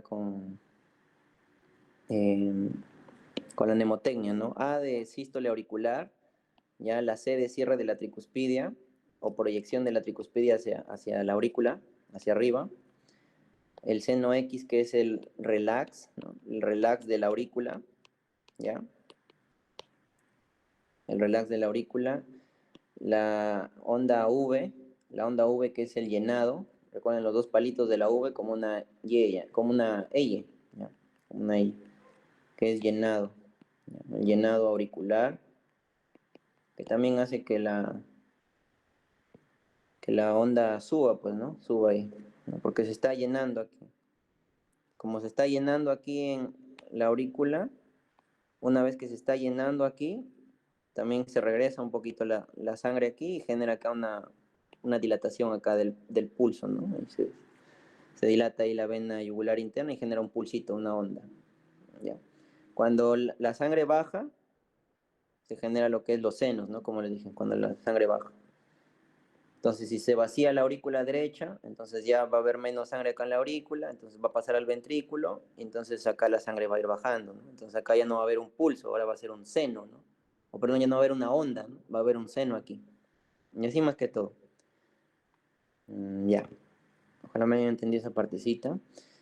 Con respecto a los ruidos, también otra cosa que me olvidé decirles, esta acá también les preguntan, ¿ya? El primer ruido cardíaco es menos intenso, ¿ya? O sea, tiene menos volumen, menor volumen. El cierre de las válvulas auriculoventriculares, ¿ya? Pero es más grave, ya es más grave. O sea, tiene menos tono, porque recuerden que el tono se asocia con la frecuencia, ¿no? Y con la gravedad, ¿no? O con la agudeza. Si tiene menor tono, menor frecuencia, el ruido es más grave, ¿ya? Si es menos intenso, tiene menos volumen, menos decibeles, ¿no? A nivel de sonido, menos decibeles. Es más duradero también el primer ruido. Y otra cosa importante es que precede al pulso carotidio. Obviamente, ¿no? Porque el pulso carotidio, ¿cómo se genera? Porque la sangre pasa de la aorta a la carótida, pues, ¿no? ¿Y eso cuándo se genera? Cuando se da la eyección, ¿no? Pero todavía el primer ruido cardíaco, ahí no hay eyección todavía, ¿no? Por eso es que es antes del pulso carotidio, ¿ya? El segundo ruido cardíaco es lo contrario, es más intenso, o sea, tiene más volumen, el sonido es de mayor volumen, ¿no? Es más agudo, o sea, tiene mayor frecuencia, ¿no? Mayor hertz, ¿no? Más hertz. Es menos duradero y va después del pulso, ¿ya? Va después, porque es el cierre de la válvula aórtica, ¿no? Cuando la sangre ya pasó por la carótida, ya generó su pulso, entonces se cierra la válvula aórtica, ¿no? Y genera el segundo ruido para que la sangre no se regrese al ventrículo izquierdo. Listo. Otra cosa también es con respecto a los desdoblamientos, ¿ya? hay un temita que son los desdoblamientos fisiológicos, que lo vamos a apreciar más que todo en el segundo ruido ya. Este de acá, en el segundo ruido. Hay que recordar que el primer ruido tiene dos componentes, al igual que el segundo ruido, ¿no? Porque yo les dije que el primer ruido es por el cierre de válvulas auriculoventriculares, pero son dos válvulas, una es la mitral y otra es la tricuspidia. ¿Y quién se cierra primero? Siempre se cierra primero la mitral, ya esta se va a cerrar primero. Y el segundo ruido también tiene dos componentes, formado por las válvulas aórtica y la pulmonar. Pero el segundo ruido se desdobla siempre más que el primer ruido, ¿no? El primer ruido, vemos acá que los componentes, ¿no? Si lo ven acá bien la figurita, hay una parte acá de azulito y una parte de rojito, ¿no? Que está así, ¿ya? Y en el segundo ruido, la parte rojita corresponde al cierre de la válvula aórtica y esta parte azulita corresponde al cierre de la pulmonar, ¿ya? Y este segundo ruido se desdobla más, pues. El primero no se desdobla tanto. Le escuchas prácticamente como un solo sonido. Y el segundo ruido también como un solo sonido, porque esto no es tan discriminable al oído, ¿no? Esto se escucha con el estetoscopio, el fonendoscopio, que también le llaman. ¿Ya? Pero no se discrimina tanto. Al final tú lo escuchas como un loop, dup, ¿ya? No lo escuchas como tres ruidos distintos o como cuatro ruidos distintos, lo escuchas como dos nada más, ¿no? Este desdoblamiento es fisiológico, ¿ya? Pero al final no se capta muy bien esta separación de los componentes del segundo ruido en este caso. Lo que sí les pueden preguntar es que en la inspiración, cuando tú inspiras, este segundo ruido se desdobla más a que cuando tú estás en expiración. Miren acá en expiración, el segundo ruido no se desdobla tanto, ¿no? Acá están cercanos los componentes del segundo ruido, ¿no? Formados por el cierre de la aórtica y por el cierre de la pulmonar. ¿Por qué pasa esto? Porque en inspiración, ¿qué pasa en inspiración? Ya lo vamos a ver en respiratorio en algún momento. En inspiración va a disminuir la presión del tórax y eso genera que llegue más sangre hacia la parte específicamente del corazón derecho. Corazón derecho, corazón izquierdo. Al corazón derecho va a llegar más sangre. ¿Por qué? Porque va a haber mayor retorno venoso por las venas cavas en inspiración, al haber menor presión en el tórax. ¿Ya? Menor presión en el tórax, que hace que aumente el retorno venoso al corazón derecho. Y entonces, como hay más sangre en el ventrículo derecho específicamente, hay más sangre en el ventrículo derecho, entonces mientras que expulsa toda la sangre que le llegó al corazón derecho mediante la arteria pulmonar, todavía la válvula pulmonar demora en cerrarse, ¿no? Porque hay más sangre que tiene que expulsar y entonces demora un ratito más en cerrarse, ¿ya? Y es por eso que en inspiración la parte del componente pulmonar del segundo ruido se separa más del aórtico, ¿ya? Por eso pasa. En inspiración, un poquito más juntitos, ¿no? Pero igual estos de acá sí están desdoblados siempre. Pero es un desdoblamiento fisiológico del segundo ruido. Ya, eso con respecto a esta partecita que les quería enseñar. Vamos a pasar a mecánica, ¿ya? Y con esto finalizamos la clase. Entonces, en mecánica cardíaca, ¿qué vamos a ver? ¿Cómo es que funciona los componentes que ya hemos estudiado? La contracción del músculo también. Sobre todo eso, la contracción y los periodos de despolarización, los intervalos de despolarización y repolarización, que nos determinan al final la frecuencia cardíaca. La frecuencia cardíaca. Y el volumen latido, que es más que todo por la contracción, ¿no?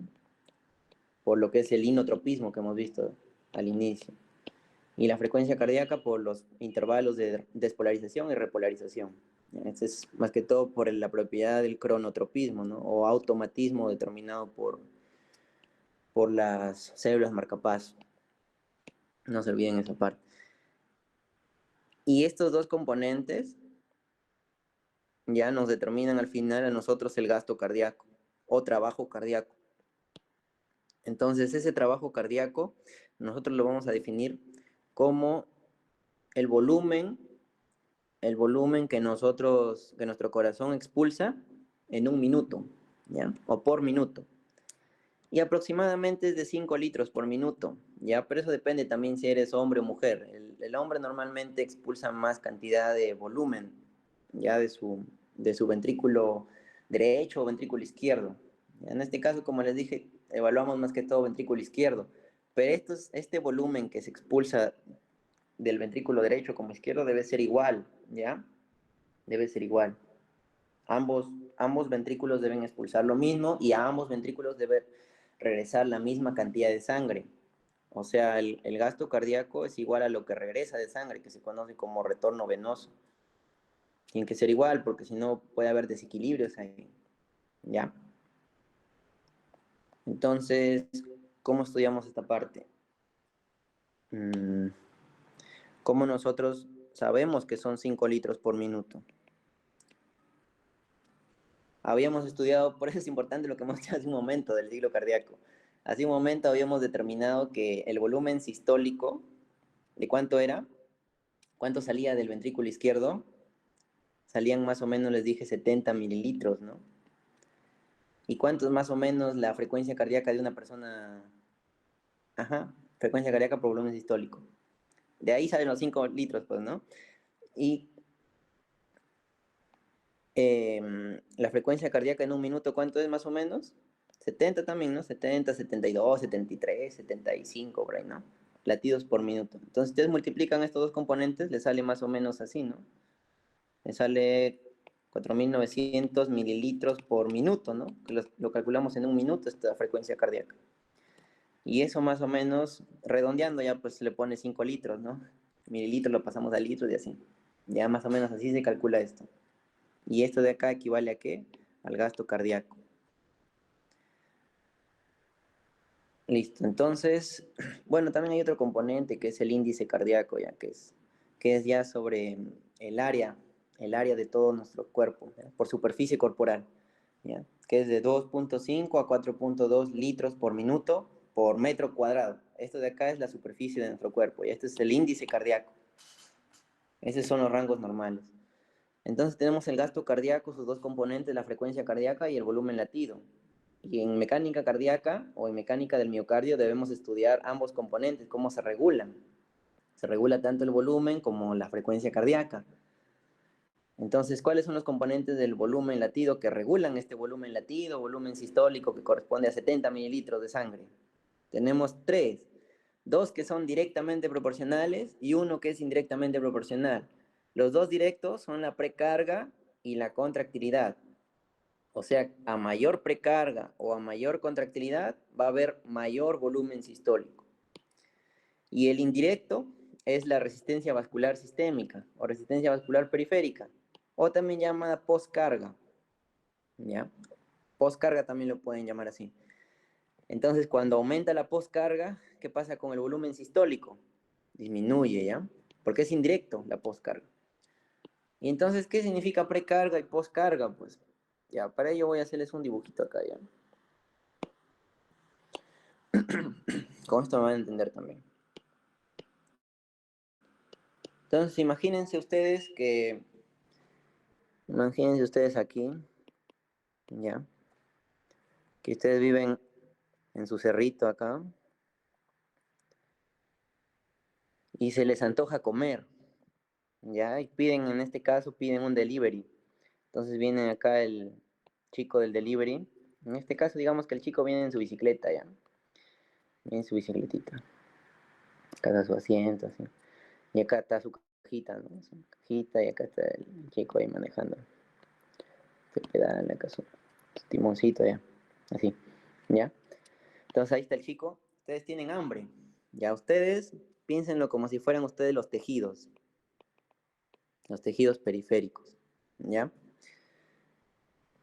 Y el chico con su cajita, mírenlo como si fuera el corazón, ¿ya? Este es el corazón, ¿ya? Este dibujito les va a servir a ustedes para entender lo que es precarga y postcarga, y nunca se van a olvidar. Ustedes normalmente habrán leído que la postcarga es la resistencia que debe vencer el ventrículo izquierdo en este caso, y como les dije, se estudia más que todo ventrículo izquierdo. La resistencia que debe vencer el ventrículo izquierdo para expulsar toda la sangre, ¿no? Y esa resistencia, ¿quién la ofrece? La aorta, pues, ¿no? Esa resistencia es ofrecida por la aorta, entonces eso es la poscarga. Entonces ustedes imagínense, y acá el chico trae su comida, ¿ya? Lo que han pedido ustedes, su comida. ¿Ya? Voy a dejar con otro color mejor. Un pollito. Ahí, ¿ya?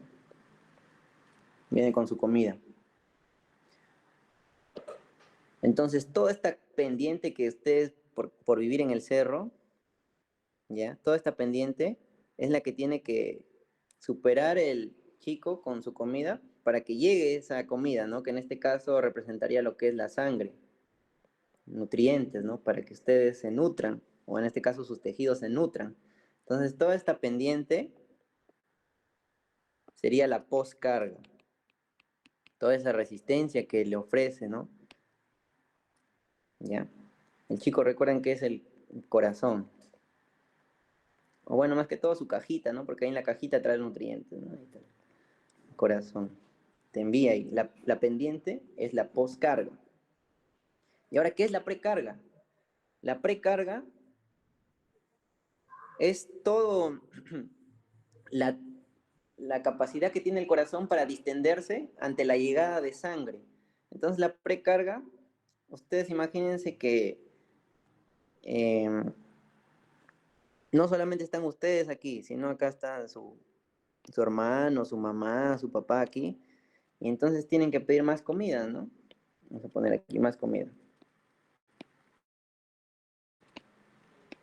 Entonces el paquetito acá del chico, su bolsita, tiene que empezar a estirarse más, tiene que extenderse más, ¿no? Para meter más.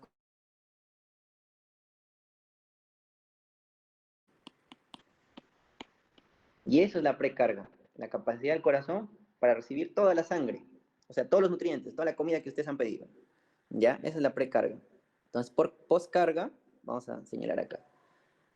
Todo esto de acá es la precarga, ¿no? Todo lo que mete ahí el chico en su cajita, que representaría el corazón, les dije, ¿no? El corazón es la cajita del chico, representa toda la capacidad que tiene la cajita, es la precarga. Y la dificultad que tenga el chico para llegar con su comida hasta su cerro es la poscarga. ¿Ya? Eso es. Con eso nunca se van a olvidar. Entonces, y acá hay mecanismos, pues, ¿no? Ustedes, si siguen aumentando su familia, viene más, ustedes van a tener que meter más comida acá, ¿no? Van a meter más comida acá. ¿Y qué va a aumentar entonces si meten más comida? Aumenta la precarga, ¿no? Aumenta la precarga.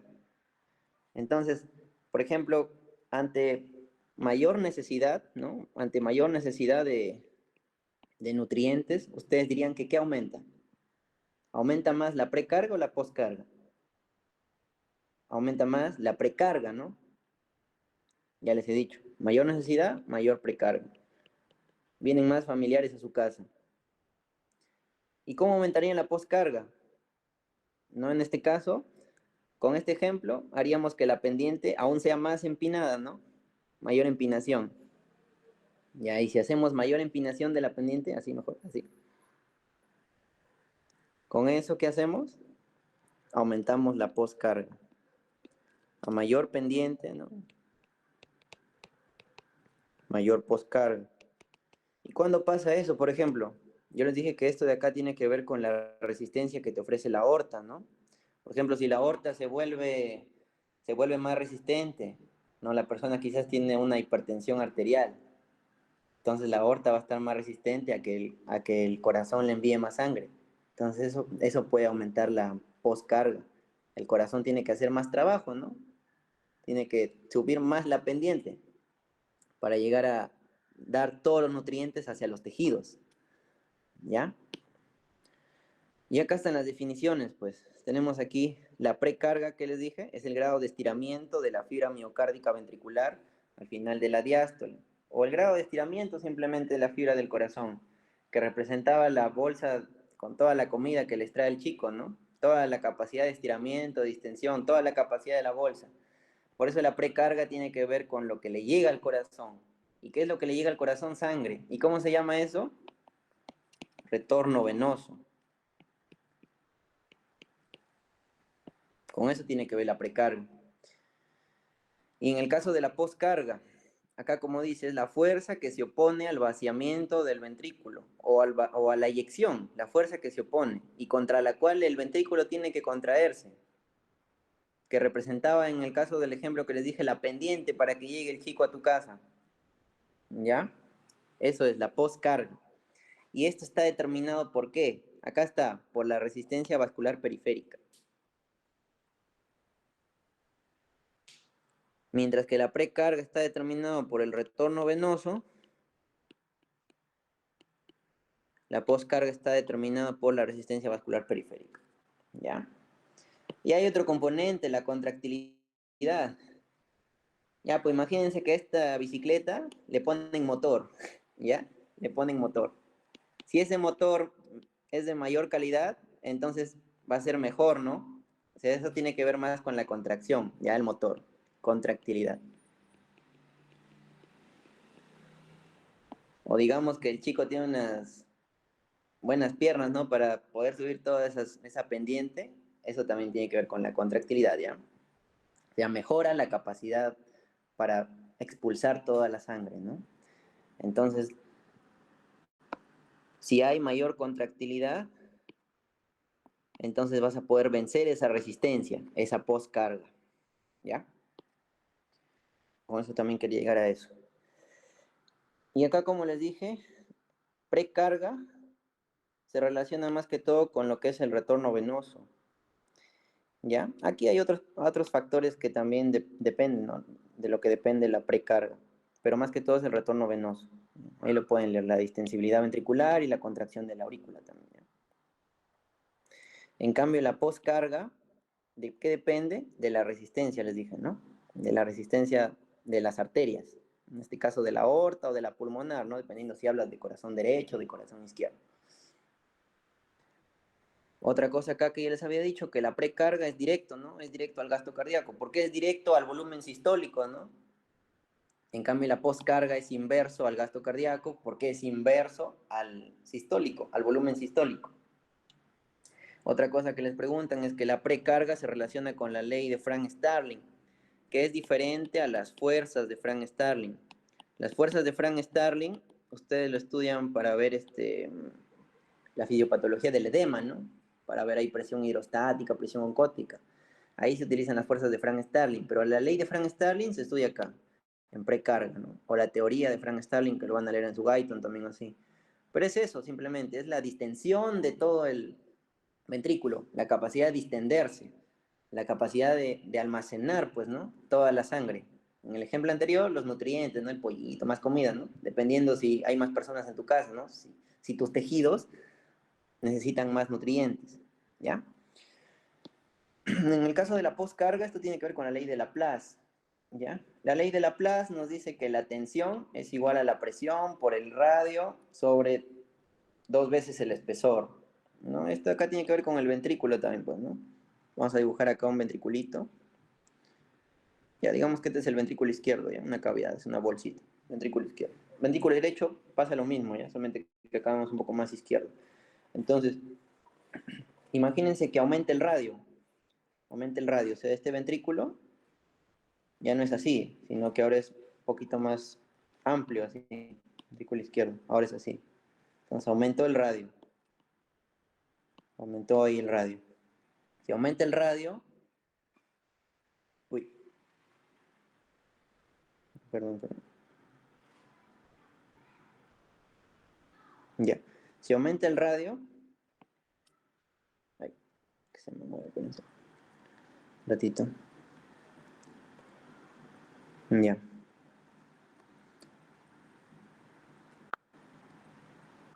Ya.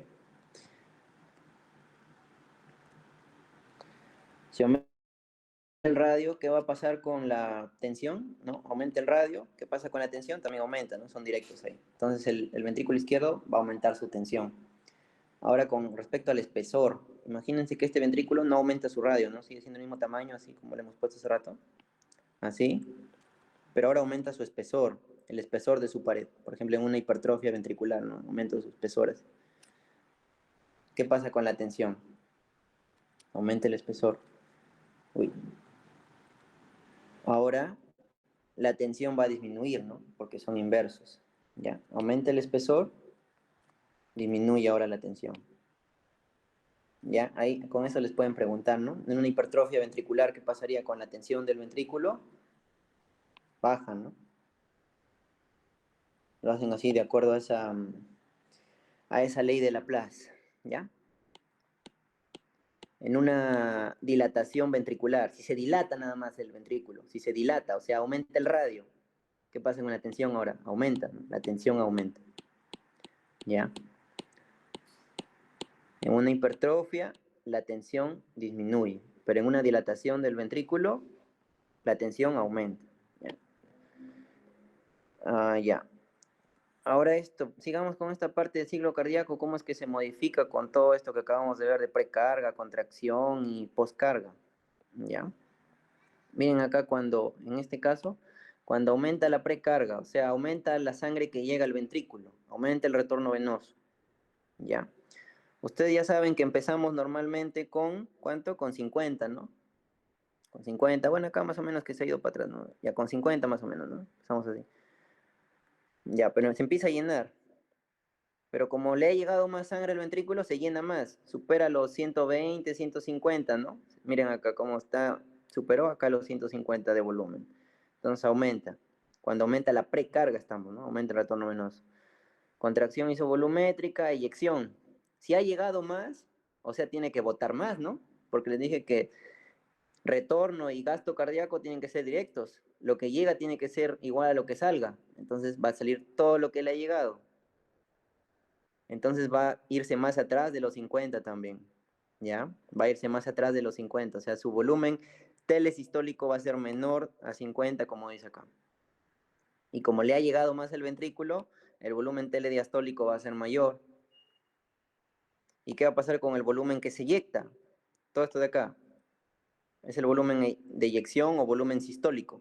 Mayor también, ¿no? Eso pasa cuando aumenta el retorno venoso, es esta gráfica.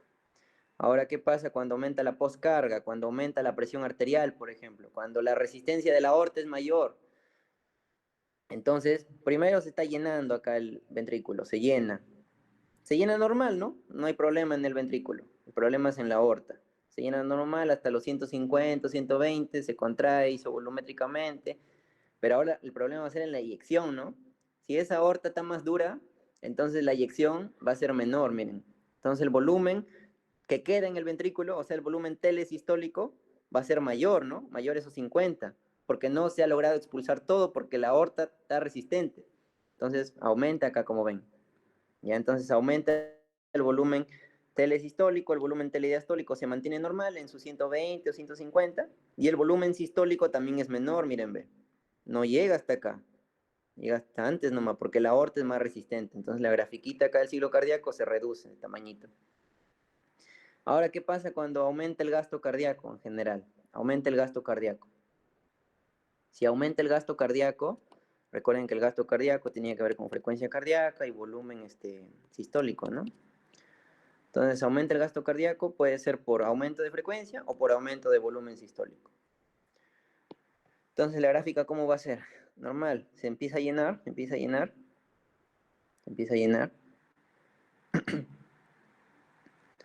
Pero ahora, como el gasto es mayor, va a expulsar más, ¿no? Va a expulsar más porque el gasto es mayor, o el volumen sistólico en este caso, ¿no? Porque con frecuencia cardíaca no podemos evaluar esta parte, ¿no? El ciclo cardíaco, porque acá no hay tiempo, pues, ¿no? No hay un factor tiempo, solamente hay volumen y presión. Entonces evaluamos el volumen sistólico acá con gasto cardíaco. Aumenta el gasto cardíaco, aumenta el volumen sistólico, o sea, el volumen de eyección, ¿no? Entonces al toque se va a empezar a contraer antes incluso de que se llene por completo el ventrículo y eyecta todo, pero eyecta demasiado vuelta, ¿no? ¿Por qué? Porque hay un aumento del gasto cardíaco, un aumento del volumen sistólico. Y entonces ahora el volumen telesistólico que quedó al final de la eyección es menor de los 50, el volumen telediastólico es menor de esos 120, ¿no? O menor de esos 150, ¿ya? Y el volumen sistólico es mayor, porque se eyectó más, quedó menos en el ventrículo, entonces el ventrículo se va a tener que llenar menos, no va a llegar hasta los 150 o 120, va a ser menor, y así va a seguir su ciclo, ¿no? Entonces acá todo el gráfico, si ven, cuando aumenta el gasto cardíaco se desplaza hacia la izquierda, ¿ya? Cuando acá en este caso, perdón, acá era aumentar contractilidad, ¿ya? Igual aumento el gasto cardíaco. En este caso, cuando aumenta precarga, la curva o el gráfico se amplía, no se ensancha. Cuando aumenta la poscarga, la curva se hace pequeñita, ¿no? El gráfico todo es pequeñito, pequeñito. Cuando aumenta la contractilidad del gasto cardíaco, ¿qué pasa con el gráfico? El gráfico se desplaza a la izquierda, ¿ya? Este para que lo analicen después. Este gráfico de acá es para analizar lo que es ya la parte de regulación de la frecuencia, ¿ya? Y también cómo se distribuye el gasto cardíaco. Tenemos que recordar que las arterias son vasos de resistencia, ustedes ya deben saber esa parte. La mayor resistencia se da a nivel de capilares, pero los que se encargan de regular la resistencia periférica son las arteriolas, ¿ya?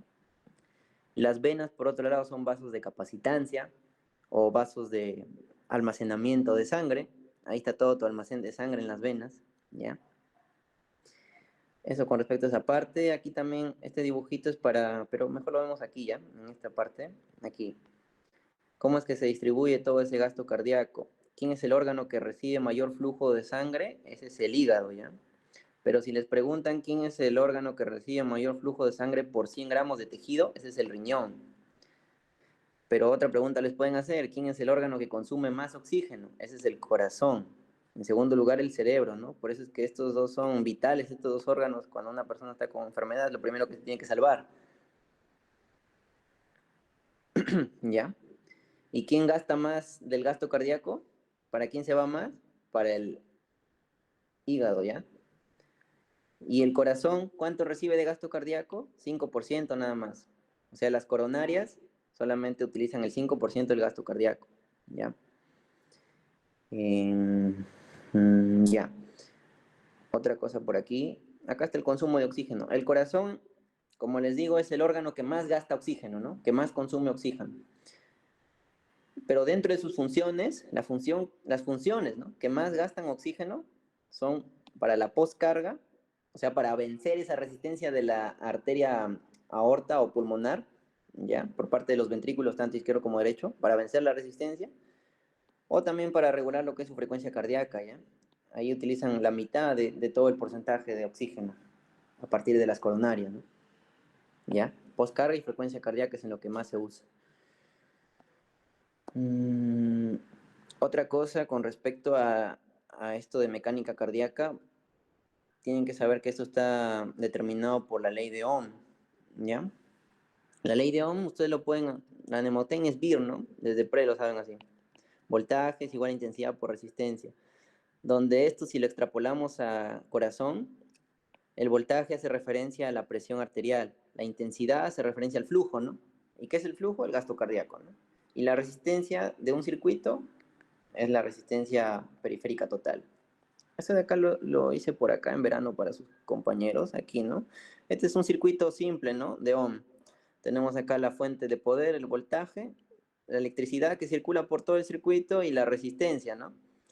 El voltaje es toda la presión, pues, de todo este circuito que serían los vasos sanguíneos, ¿ya? Eso es el voltaje. La intensidad es la sangre que circula por todo el circuito. Es el gasto cardíaco. Y la resistencia, pues, que te ofrece el vaso sanguíneo es la resistencia vascular periférica. Ya, si lo extrapolas a corazón, te queda así, ¿no? Presión arterial media es igual a gasto cardíaco por resistencia vascular periférica. Listo, ya para terminar la regulación de el bombeo cardíaco, vamos con la frecuencia cardíaca. ¿Cómo se regula la frecuencia cardíaca? Esto un poco ya lo han estudiado también seguramente, ¿no? Teníamos varoreceptores y quimiorreceptores. Entonces empecemos hablando de los varoreceptores. ¿Dónde encontrábamos los varoreceptores? Aquí, a nivel del seno carotidio y a nivel del callado de la aorta. Estos varoreceptores, ¿qué te van a captar? Aumento de la presión arterial.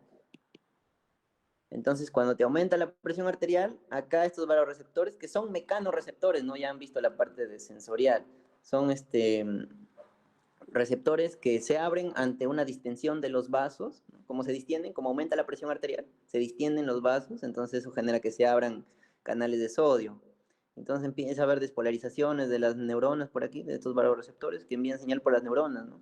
¿Qué neuronas? De los pares craneales 10 en el caso del callado aórtico, ¿no? Porque el vago saben que llega hasta abajo, ¿no? Hasta el corazón. En cambio, si es solamente que se envíe señal del seno carotidio, se envía por el glosofaringio, ya que está más arribita el seno carotidio, ¿no? Por eso se envía del glosofaringio. Ya, pero estos dos envían señal al centro cardio inhibidor, que lo vamos por aquí, ya seguro lo han visto ya, pero rapidito con esta parte. Acá. Entonces tenemos acá, ¿no? Tenemos el seno carotidio, ahí están los vasoreceptores, y en el callado o el arco aórtico. Si son del callado, la señal se envía por el nervio vago. Si son del seno, la señal se envía por el glosofaringio, que está más arribita, ¿no? La cosa es que todo llega al centro o el área cardioinhibidora. ¿Para qué? Porque como ha aumentado la presión arterial, ¿qué va a pasar con la frecuencia cardíaca? Va a aumentar también, ¿no? ¿Por qué aumenta la frecuencia cardíaca? Porque presión arterial es igual a gasto cardíaco por resistencia vascular periférica. Y cardíaco es igual a volumen sistólico por frecuencia cardíaca. Entonces, si aumenta la presión arterial es porque seguramente está aumentada la frecuencia cardíaca, ¿no? Ya, pero tú quieres bajar la presión arterial, porque está aumentada la presión arterial. Quieres bajar la presión arterial. Entonces, aumenta la presión arterial, se envía la señal por estos vasoreceptores hasta el centro cardio inhibidor aquí en el bulbo raquídeo, ya específicamente al núcleo motor dorsal del vago y el núcleo ambiguo que forman parte de esta área cardioinhibidora. Y entonces se van a inhibir, se inhibe el simpático. Vemos aquí que estas neuronas conectan acá con el área vasomotora y la inhiben el área vasomotora. Se inhibe acá el simpático, todo esto de acá que es el simpático, ¿no? Sale por acá la vía bulboespinal y se inhibe acá todo este simpático, ¿ya? Estas son neuronas simpáticas preganglionares. Acá vemos este signo de menos, ¿no? Que es inhibición. Si es que se estimula toda esta área cardioinhibidora, ¿no? Por estimulación de los vasoreceptores. Entonces, un aumento de la presión arterial envía la señal a esta área cardioinhibidora para que te disminuya la frecuencia cardíaca, ¿ya? Porque si tú inhibes al simpático, bajas la frecuencia cardíaca, pues, ¿no? Y también bajas la contracción del corazón. Entonces, si bajas la frecuencia cardíaca, bajas la contracción del corazón, bajas al final la presión arterial, ¿no? ¿Por qué? Porque si sacamos la fórmula otra vez, presión arterial es igual a gasto cardíaco por resistencia vascular periférica. Y este gasto cardíaco es igual a frecuencia cardíaca por volumen sistólico. Si tú al final estimulas el área cardioinhibidora y terminas inhibiendo a todo el simpático, ¿qué vas a hacer? Vas a bajar la frecuencia cardíaca, por lo tanto y también vas a bajar el volumen sistólico, ¿no? Vas a bajar el gasto cardíaco y por lo tanto al final terminas bajando la presión arterial. Entonces esa subida de presión al final va a bajar, ¿no? Y todo se regula así. ¿Y qué pasa, por ejemplo, cuando baja la presión? Cuando baja la presión, estos vasoreceptores ya no envían la señal suficiente, no se despolarizan, entonces nunca llega la señal acá al centro cardioinhibidor, entonces nunca se va a inhibir al simpático, y entonces el simpático sigue actuando, y el simpático actúa y aumenta nuevamente la presión, ¿no?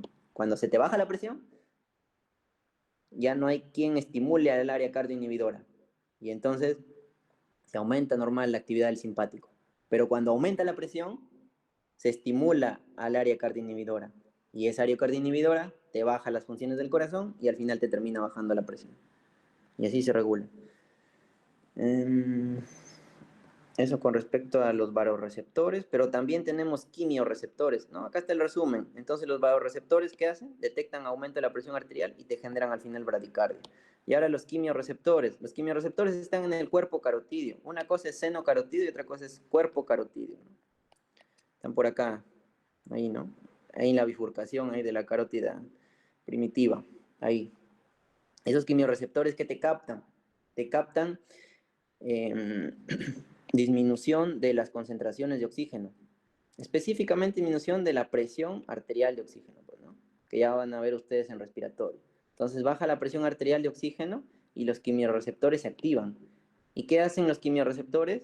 Igual, envían señal que al final te genera ¿qué? una taquicardia, te aumentan la frecuencia cardíaca. Y si te aumentan la frecuencia cardíaca, al final te van a aumentar el gasto cardíaco, porque tu cuerpo está diciendo que le falta oxígeno, pues, ¿no? Si estos detectan disminución de oxígeno, los quimiorreceptores tienen que enviar más sangre, más oxígeno a los tejidos. Ya ahí se activan. Y ahí el resto es la regulación a largo plazo, que ya la han visto ahí en su clase de presión arterial. Y eso es todo, chicos.